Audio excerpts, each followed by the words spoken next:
மீனராசி நேயர்களுக்கு, அதாவது 2 நாள் நல்லா இருந்தால் 3ஆவது நாள் சரியில்லை, 3 நாள் நல்லா இருந்தால் 4ஆவது நாள் சரியில்லை, சில நேரம் சரியே இல்லை, ஆனால் திடீர்னு ஒரு பீக் ஆகுது, பயங்கரமாக சம்பாதிக்கிறேன்.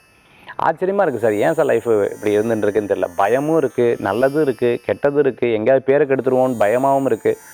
இப்படிலாம் இருக்குது பார்த்தீங்களா. எப்போவுமே இந்த மாதிரி ஒரு ஒரு அப்படியே ஒரு விதமான கலக்கத்திலே இருந்ததுன்னா ரொம்ப கவனமாக இருக்கணும்.